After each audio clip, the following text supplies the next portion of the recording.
Hello everybody, this is going to be part number 2 of the biggest possible park in Roller Coaster Tycoon 2 series. Before we get into the individual builds of this park, I wanted to put into perspective just how much progress I've made since beginning of the park. So the old limit was 256 by 256, and if you go into the land painter and let's see, go ahead, put it on 64, and 256 by 256 divided by 4, or divided by 64 is about 4. So if you go ahead and go in here, the frames are going to be low, sorry, and just paint about 4 times, and this is pretty approximate, this is not meant to be like super scientific or whatever, and we just go in here, 1, 2, 3, and then 4, 1, oops, 1, paint, I say. So yeah, if you could use your imagination, this is kind of the area that we used to work with, and obviously now we're dealing with an area that's so big I can't even fit it in my screen. So I've been working pretty hard.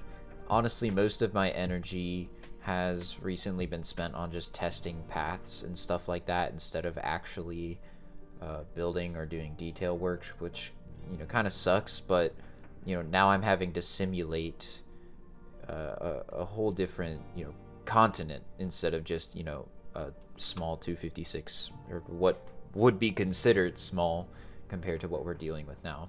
So if you see an area empty, kind of like this peninsula here, there's a very good reason for it, and I'm still troubleshooting on how to include areas like this in the park without guests getting, you know, lost or bored or, you know, just stuck straight up. As if you've played this game before, you know the guest pathing sucks, and I could ramble on about all the problems, but I'll save that for later. So anyway, starting at the entrance here, we just kind of have some basic thrill rides.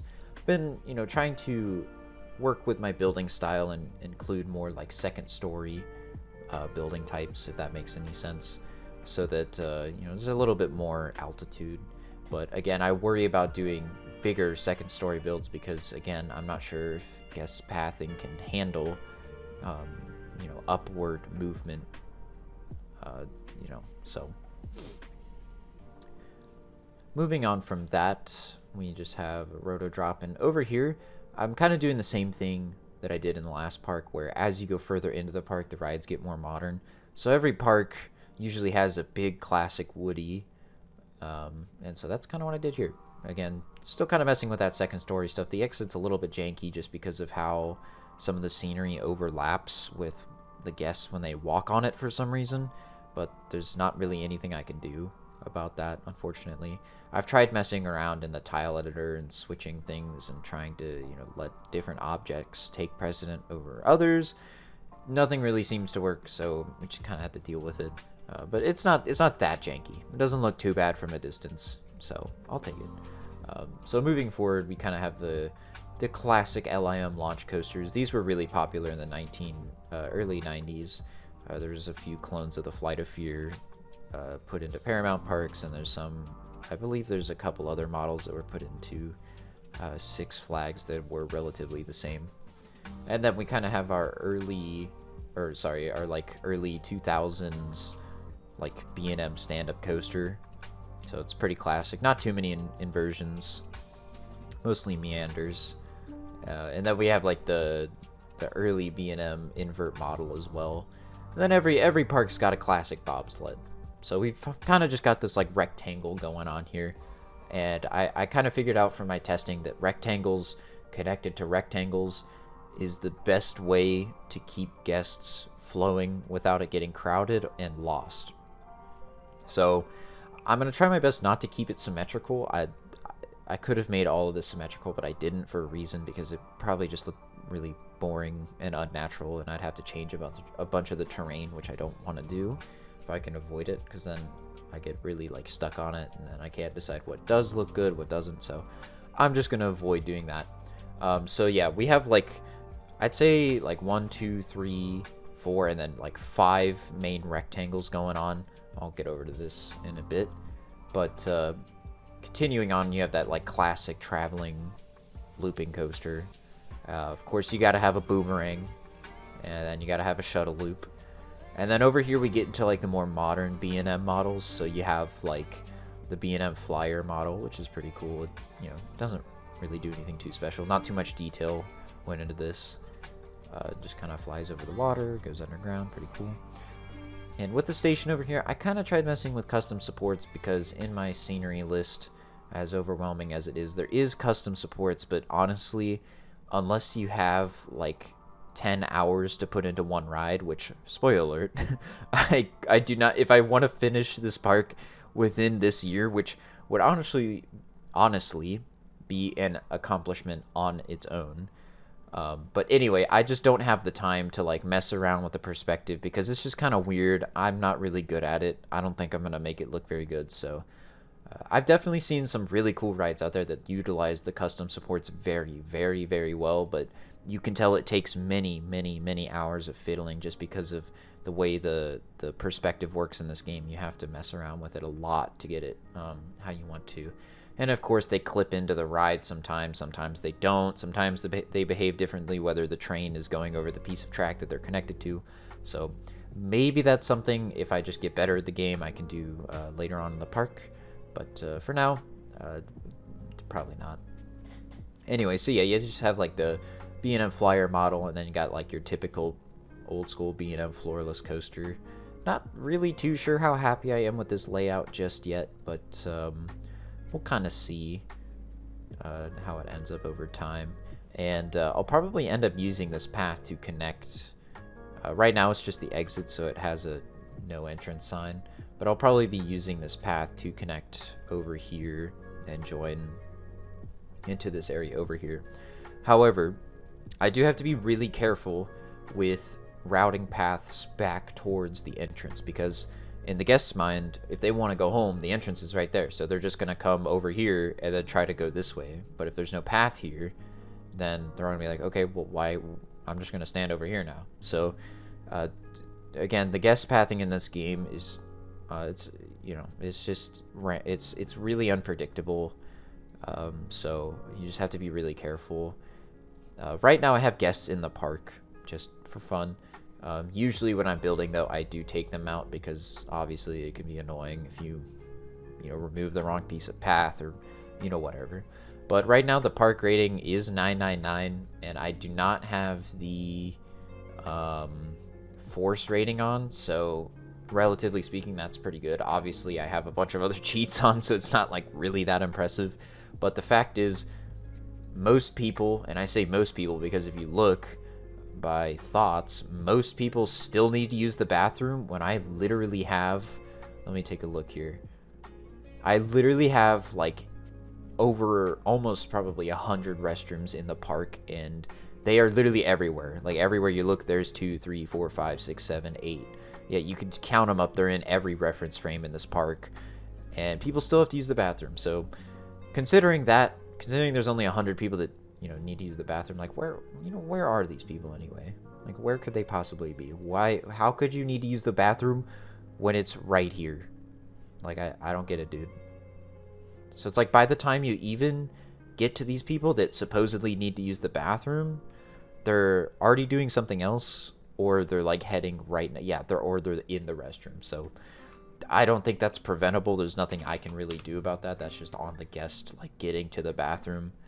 But as far as everything else goes, I feel sick. I mean, that's just how it is because all these rides in this park are fairly intense, except for like maybe the bobsled and like this smaller coaster. So I don't really mind this. It doesn't really affect anything too much, but I've been trying to utilize these first aid rooms like everywhere I can to see if it maybe helps. But total customers, 871. That's, it's not bad. You'll probably also notice that within the ride statistics here, it says built 2 years ago, which is obviously not true because it's year 85. I have been using the Renew Rides cheat, and the reason I've been doing that is that I believe in the game is as a ride ages, it loses its popularity, which in real life is just absolutely not true. Maybe not for some coasters. But it also serves the purpose of keeping guests going into queue lines. So even though this was the first ride I built, and it was probably in year like 3 or 4, it still maintains its popularity, which is important because I need to keep guests off the path so they don't start thinking it's crowded and then they don't get bored or upset. So that's kind of why that's how it is. So hopefully the detail level is appreciable. It's hard to tell what's tasteful and what's just like too much or too little. Like I kind of think this tree placement's a little, ugly, but let me know what you guys think. Like, is a tree placement, kind of more sparse like this a little bit more realistic? I think so. The only other place I spam trees with was this haunted house, because it's supposed to be spooky. It's kind of like the Drainer Manor in RuneScape, so if you know what I'm talking about, you know what I'm talking about. You know what I'm talking about. But, oh yeah, I forgot about these wooden coasters. I didn't even talk about this yet.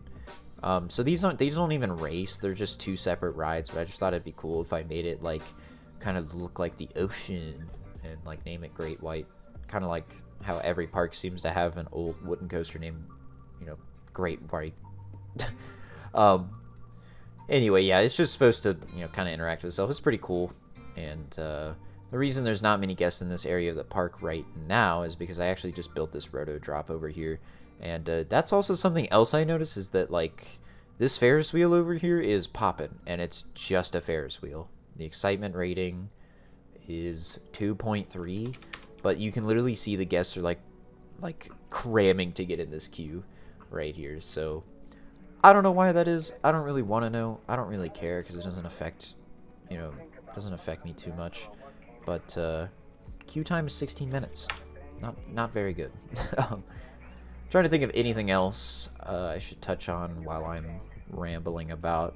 And just a small mini coaster. Oh yeah, this is one of those kind of like intimate blitz sort of coaster designs, and it might not look very popular, but it has a very high excitement. You might be wondering why doesn't seem like anybody's in line. It's because this thing can do like 3,000 or 4,000 guests per hour. Obviously, there's not even 4,000 guests in the park. So this thing just goes through the line so fast because I designed it to have an unload station and then another train that's waiting. So it can actually go to the first block section right as soon as it's done loading, because this block break will just stop it, and it will hold until this block section is free. So if you watch, this guy is going to go over here, and it could launch right now, but the guests are taking too long to get in. So bada bing, there you go. And this block section is now open. So even if this train right here loaded instantaneously, it could advance to this block section right here. So pretty cool. I'm still not really sure what I'm doing with this queue line. I'm still not really sure like what I'm doing with half of these builds, like how I'm trying to stylize them, if I'm even... So I should fix that, since that's not supposed to be there. It's probably a terrible idea to do that. I'm going to be finding random snow tiles all over this place for the next couple while, whatever. So we talked about that.